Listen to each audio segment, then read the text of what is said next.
తెలంగాణలో phone tapping వ్యవహారం రాజకీయ దుమారం రేపుతోంది. గ్యారంటీల నుంచి ప్రజల దృష్టి మరల్చేందుకే ట్యాపింగ్ వ్యవహారం తెరమీదకి తీసుకొచ్చారని, చేస్తే గిస్తే ఒక్కరో ఇద్దరివో ఫోన్లు ట్యాపింగ్ చేసుండొచ్చని, దొంగల ఫోన్లు ట్యాపింగ్ చేయడమే పోలీసుల పని అని కేటీఆర్ విమర్శిస్తే, లై డిటెక్టర్ పరీక్షకు కేటీఆర్ సిద్ధమా అని కాంగ్రెస్ ప్రశ్నిస్తోంది. అటు బీజేపీ కూడా ఈ వ్యవహారంపై నిష్పక్షపాతంగా విచారణ జరిపించాలని డిమాండ్ చేస్తోంది.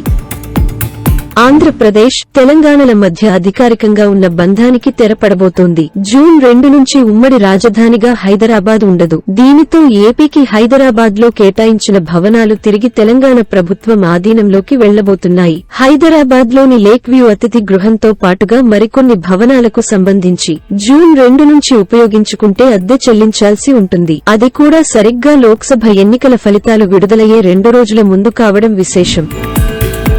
ఉమ్మడి మహబూబ్ నగర్ జిల్లా స్థానిక సంస్థల శాసనమండలి ఉప ఎన్నికకు నేడు పోలింగ్ జరిగింది. ఈ ఎమ్మెల్సీ ఉప ఎన్నికను కాంగ్రెస్, బీఆర్ఎస్ పార్టీలు ప్రతిష్టాత్మకంగా తీసుకున్నాయి. మెజారిటీ సంఖ్య బలం బీఆర్ఎస్ కే ఉన్న కాంగ్రెస్ అభ్యర్థిని బరిలోకి దింపడంతో పోరు రసవత్తరంగా సాగింది. ప్రచారంలో భాగంగా కాంగ్రెస్ ఆపరేషన్ ఆకర్ష్ను అమలు చేస్తే, బీఆర్ఎస్ తమ ప్రజాప్రతినిధులను కాపాడుకోవడానికి గోవా క్యాంప్ శిబిరాలు నిర్వహించింది. అయితే ఏప్రిల్ 2వ తేదీన ఈ ఎమ్మెల్సీ ఉప ఎన్నిక ఫలితాలు వెలువడనున్నాయి.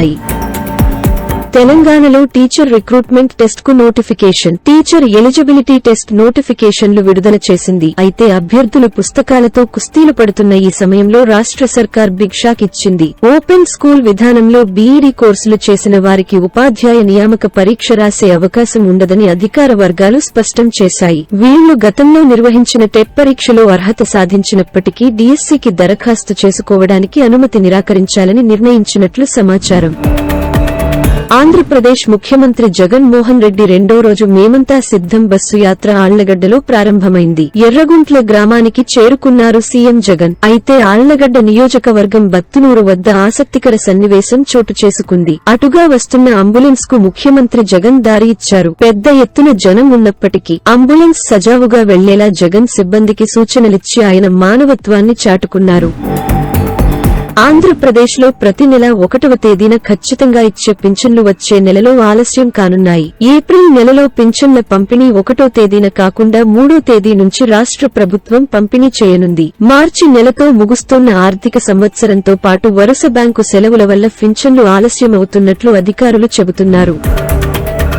జనసేన నుంచి విజయవాడ వెస్ట్ టికెట్ ఆశించిన పోతిన మహేష్ వెనక్కు తగ్గడం లేదు. న్యాయం చేస్తామని పవన్ బుజ్జగించినా వినిపించుకునే పరిస్థితి కనిపించడం లేదు. పార్టీ గీత ఎవరు దాటినా వేటేనంటూ పవన్ ప్రెస్ నోట్ విడుదల చేయడంతో మహేష్ ఏం చేయబోతున్నారనే దానిపై సర్వత్రా ఉత్కంఠ నెలకొంది. సర్దుకుంటారా లేక మరేదైనా నిర్ణయం తీసుకుంటారా అనేది ఆసక్తి రేపుతోంది.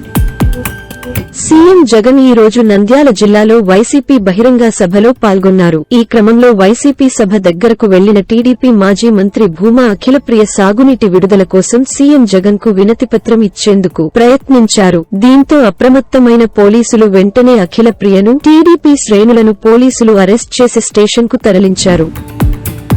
భారత ఆర్థిక మంత్రి నిర్మలా సీతారామన్ మాట్లాడుతూ ఆంధ్రప్రదేశ్ లేదా తమిళనాడు నుంచి పోటీ చేసేందుకు భారతీయ జనతా పార్టీ అధ్యక్షుడు జేపీ నడ్డా తనకు అవకాశం కల్పించిన మాట నిజమేనని, కానీ ఎన్నికల్లో పోటీ చేసేంత డబ్బు తన వద్ద లేదని, అందుకే ఆ ప్రతిపాదనను తిరస్కరించినట్టు చెప్పారు.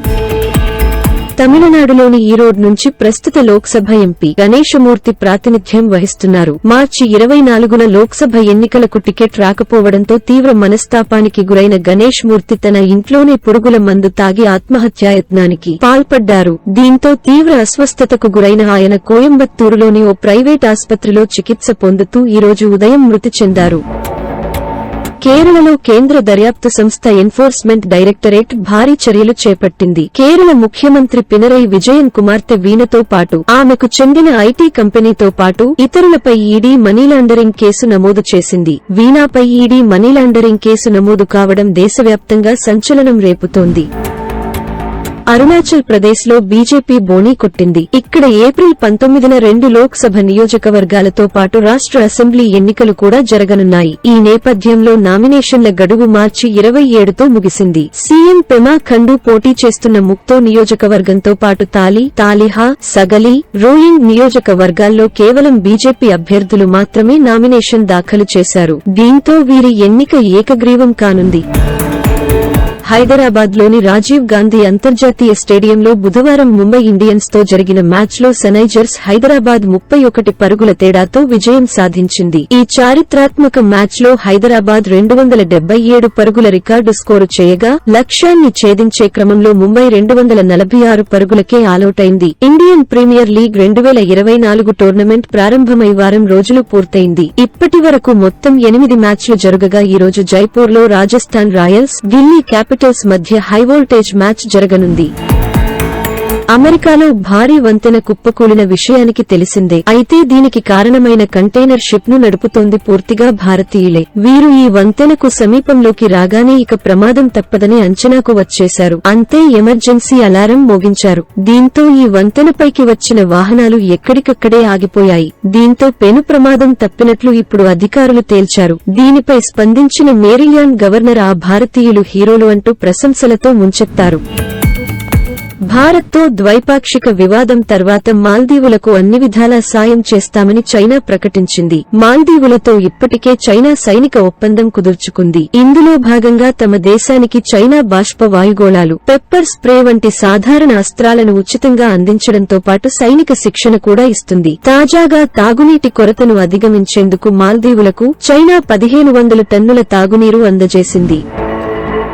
ఖలిస్తానీ ఉగ్రవాది హర్దీప్ సింగ్ నిజ్జర్ హత్య కేసు నేపథ్యంలో భారత్, కెనడా మధ్య గత కొంతకాలంగా దౌత్య విభేదాలు కొనసాగుతూనే ఉన్న విషయానికి తెలిసిందే. అయితే ఈ కేసు దర్యాప్తుపై తాజాగా స్పందించిన కెనడా ప్రధాని జస్టిన్ ట్రూడో మరోసారి భారత్పై నోరు పారేసుకున్నారు. కెనడా గడ్డపై తమ పౌరుడి హత్య జరగడం అత్యంత తీవ్రమైన అంశమని, ఇందులో భారత ప్రభుత్వ ఏజెంట్ల హస్తముందని విశ్వసనీయ ఆరోపణలు వచ్చాయన్న ట్రూడో దీన్ని తాము తేలిగ్గా కొట్టిపారేయలేమని వ్యాఖ్యానించారు. విశాఖ, కాకినాడ తీరాల్లోని షిప్యార్డ్ల నుంచి ఆయిల్ చోరీ అవుతోంది. సముద్రంలో ఉండగానే గ్యాలన్ల కొద్దీ ఆయిల్ మాయమైపోతోంది. నౌకల నుంచి మోటార్ బోట్ల ద్వారా సముద్ర మార్గంలో ఆయిల్ ను తీరానికి తెచ్చి అమ్ముతున్నట్టు గుర్తించారు పోలీసులు. ఆయిల్ పైరేట్స్ లో మొత్తం 3 అరెస్ట్ చేసి వారి నుండి 500 లీటర్ల డీజిల్ ను స్వాధీనం చేసుకున్నారు పోలీసులు.